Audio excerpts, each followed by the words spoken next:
I promise Allah today that I will do better than where I was yesterday. Let's make the promise. Do you promise Allah you will become a better person than what you were yesterday? And if you continue promising, by the time you get to the day when you are going to die, you will be the best version of yourself. How many of us, we never used to pray? Today Allah allowed us to pray. Do you know when you are doing tahajjud, it's by invite only? Do you know that? You know what is invite only? If you do tahajjud before fajr, it's only by invite. Allah invites you to do tahajjud, otherwise you are sleeping.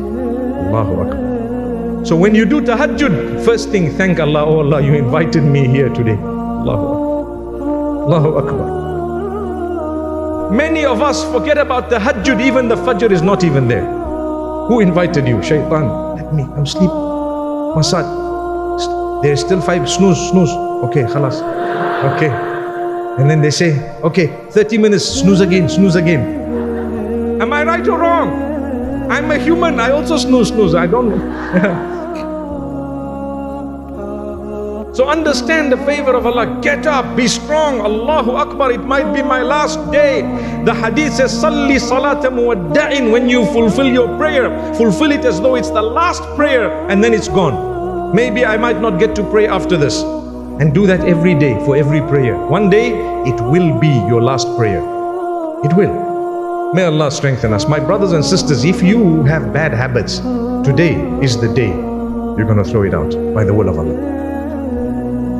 If Allah does not soften your heart on a day like this, where so many thousand have gathered here, for example, in order to remember Allah, if Allah did not soften you on a day like this, when do you want to be softened? What are you waiting for? Is there something you are waiting? Some people, they turn to Allah after they have a big loss. You can wait for the loss. Sometimes it might not come.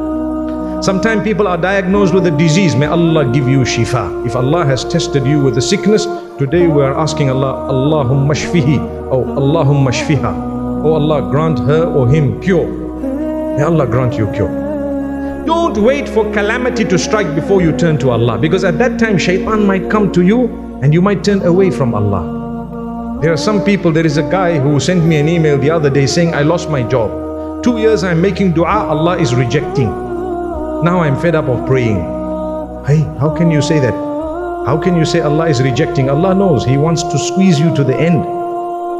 Don't give up prayer. Yusuf alayhi salam, the father, he prayed for how long? He was a Nabi of Allah, Prophet of Allah. Yaqub, Jacob, may peace be upon him, he kept praying for Allah for years and years and years. And what did he say? I'm not going to stop, because a'lamu min Allahi ma la ta'lamun. I know from Allah something which you don't know.